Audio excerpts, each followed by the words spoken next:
lo que no quieres ver. Hay una razón por la que ciertas ideas te incomodan, no porque sean falsas, sino porque señalan algo que prefieres no mirar. No todo lo que duele viene de afuera. A veces el malestar aparece cuando alguien pone palabras a lo que llevas tiempo evitando. Carl Gustav Jung entendió esto antes que muchos. No habló del ser humano ideal, habló del ser humano dividido, del conflicto interno que nace cuando intentas ser solo lo que es aceptable y reprimes todo lo demás. Jung decía que no nos perturba lo que somos, sino aquello que no aceptamos ser, y esa negación no desaparece, se esconde, opera en silencio, condiciona decisiones, relaciones y reacciones sin que lo notes. La mayoría cree que se conoce, pero solo conoce la versión que muestra al mundo, la versión funcional, la versión correcta, la versión que aprendió a encajar. Lo que Jung llamó la sombra vive en otro lugar, en lo que negaste para ser querido, en lo que reprimiste para pertenecer, en lo que dejaste atrás para no incomodar. No siempre se manifiesta como oscuridad, a veces aparece como irritación constante, como autosabotaje, como juicios duros hacia los demás, como una sensación vaga de estar desconectado de ti. Hoy no vamos a hablar de positivismo, ni de repetir frases bonitas, ni de vibrar alto. Vamos a hablar de autoconocimiento real, del que no adorna, del que no anestesia, del que duele un poco, pero libera mucho, porque como advirtió Jung, hasta que el inconsciente no se haga consciente, dirigirá tu vida y lo llamarás destino. Y entender eso puede cambiar la forma en que te ves, la forma en que eliges y la forma en que te relacionas contigo mismo. ¿Quién fue Carl Gustav Jung? Carl Gustav no fue un motivador, no fue un gurú, no fue un pensador cómodo. Fue un psiquiatra suizo, clínico, riguroso, profundamente observador, que pasó gran parte de su vida explorando la mente humana. Y tuvo el coraje de explorar la suya propia. Trabajó junto a Sigmund Freud. Durante años fue su discípulo más prometedor, para muchos su heredero natural. Pero esa relación terminó rompiéndose, no por ego, no por ambición, sino por una diferencia profunda de visión. Freud reducía gran parte del comportamiento humano al deseo reprimido. Jung veía algo más amplio, más antiguo, más simbólico. Veía mitos que se repetían en culturas distintas, sueños con patrones comunes. Imágenes que aparecían una y otra vez en personas que nunca se habían conocido. Ahí nacen sus ideas más conocidas, los símbolos, los arquetipos, el inconsciente colectivo. Jung entendió que el ser humano no solo está movido por impulsos biológicos, sino por historias internas que no sabe que está repitiendo. Después de separarse de Freud, Jung vivió una de las etapas más oscuras de su vida, una crisis profunda. Una confrontación interna que hoy muchos habrían diagnosticado como colapso.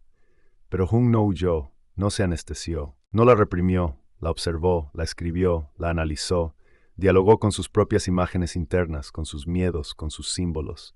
De ese descenso nació su psicología más poderosa, no huir de la oscuridad interna, no combatirla a ciegas, sino entenderla e integrarla.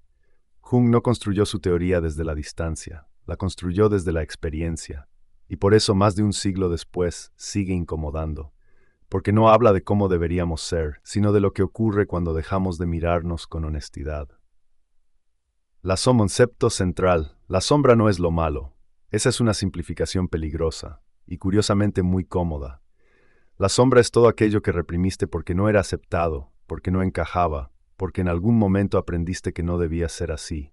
Aprendiste a controlar tu ira, a ocultar tu ambición, a moderar tu intensidad, a suavizar tu carácter, no porque fuera falso, sino porque no era bien recibido. Pero la sombra no está compuesta solo de rasgos negativos. También vive ahí, la fortaleza que no te permitiste mostrar, la intuición que ignoraste, la seguridad que reprimiste para no incomodar, la intensidad que aprendiste a llamar exceso. La sombra no desaparece porque la niegues, se vuelve inconsciente, y lo inconsciente siempre busca salida. Se filtra en reacciones desproporcionadas, en juicios morales extremos, en críticas duras hacia los demás, en relaciones cargadas de conflicto, en decisiones que sabotean lo que dices querer. Por eso Jung fue tan claro: no integrar la sombra no te vuelve bueno, te vuelve ciego. Una persona que niega su sombra cree tener control, pero en realidad reacciona. Jung lo expresó sin adornos.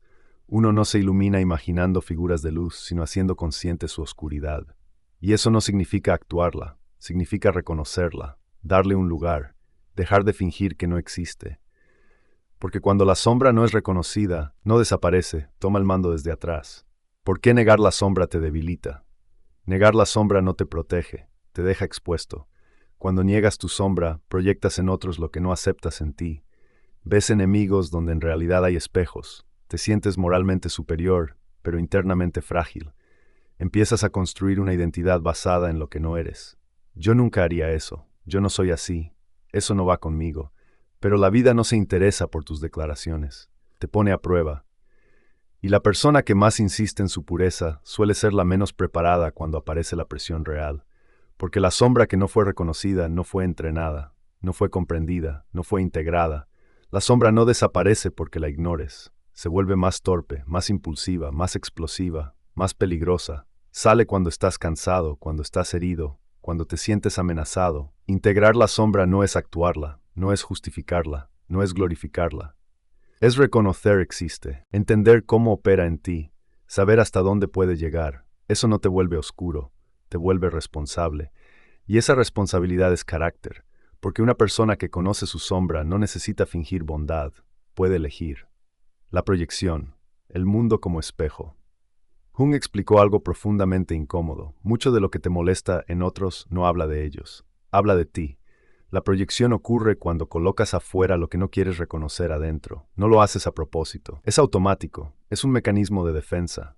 Criticas la arrogancia ajena, pero no toleras tu propia necesidad de afirmarte. Desprecias la debilidad en otros porque te cuesta aceptar la tuya. Odias al controlador porque reprimes tu deseo de tener control. La sombra no desaparece, cambia de escenario, y el mundo se convierte en un espejo que te devuelve una y otra vez lo que no quieres mirar. Por eso ciertas personas te activan tanto. No es solo lo que hacen, es lo que despiertan en ti. Jung proponía una pregunta incómoda, pero honesta. ¿Qué parte mía estoy rechazando cuando reacciono así? Esto no es culpa, no es autoflagelo, es responsabilidad. Cuando dejas de proyectar, recuperas algo valioso, energía que antes se iba en juicio, claridad que antes estaba nublada, poder interno que habías regalado. Porque mientras tu sombra esté afuera, el mundo te controla. Cuando la traes de vuelta, empiezas a gobernarte. Individuación, verte quién eres. El objetivo de Jung nunca fue ser feliz. Eso es demasiado superficial, demasiado frágil. Su objetivo era algo más exigente, individuarse. La individuación no es mejorar tu imagen, no es optimizar tu personaje, es dejar de vivir según expectativas externas. Individuarse significa integrar lo que aceptas de ti, integrar lo que rechazaste, dejar de dividirte en versiones, dejar de actuar para encajar. Es unir luz y sombra en una identidad más honesta. Y eso no es cómodo. Es profundamente incómodo, porque implica soltar máscaras que te protegieron durante años, relaciones que solo funcionaban mientras fingías, versiones antiguas de ti que ya no encajan con lo que ves ahora. Jung lo dijo con precisión. El privilegio de una vida es convertirse en quien realmente eres. Y todo privilegio exige un precio. Pierdes aprobación, pierdes certezas, pierdes roles, pero ganas algo más sólido, coherencia interna. Y la coherencia no hace ruido. No busca validación, no necesita explicación constante. Es una forma profunda de poder, porque cuando ya no estás dividido, ya no eres fácil de manipular. ¿Qué podemos aprender hoy de Jung? Vivimos hiperconectados, pero profundamente desconectados de nosotros mismos. Nunca hubo tanto contenido, tantas opiniones, tantas distracciones, y aún así cada vez más personas sienten vacío, repetición, confusión interna. Jung nos recuerda algo esencial. No todo conflicto es externo. No todo enemigo está afuera. No todo malestar se soluciona cambiando de entorno o llenando el silencio. A veces el problema no es lo que te falta, es lo que evitas mirar. Jung entendía que si no haces espacio para confrontarte, la vida se encargará de hacerlo por ti, a través de crisis, relaciones rotas, síntomas, decisiones que se repiten. Integrar la sombra hoy significa dejar de huir de emociones incómodas, observar patrones que se repiten en tu vida, asumir responsabilidad interna antes de culpar. Eso no te vuelve oscuro, frío, no te vuelve cínico, te vuelve íntegro. Y una persona íntegra ya no necesita escapar constantemente. Puede sostenerse, puede elegirse, puede vivir con más claridad. Lo que no se integra, domina. Jung no prometía paz constante, prometía algo más exigente, verdad. Y la verdad no siempre es cómoda, pero siempre libera. No se trata de eliminar tu sombra, eso es imposible. Se trata de que no actúe a tus espaldas, de que no decida por ti cuando estás cansado, herido o distraído. Porque lo que no se hace consciente no desaparece, se repite, se impone y termina convirtiéndose en destino. Jung lo advirtió con claridad. Una vida no examinada no es inocente, es inconsciente. Y una persona que se conoce con luces y sombras, con fuerza y fragilidad, es difícil de manipular, difícil de quebrar y muy difícil de engañar. Ahí empieza el dominio real, no sobre otros, sobre uno mismo. Si este análisis te ayudó a mirarte con más honestidad, no lo dejes pasar. Suscríbete, comparte este video con alguien que también esté en ese proceso. Dale me gusta si resonó contigo y dime en los comentarios qué otra figura, filósofo o pensador te gustaría ver analizado en el canal. Te leo. Aquí no buscamos respuestas cómodas, buscamos claridad.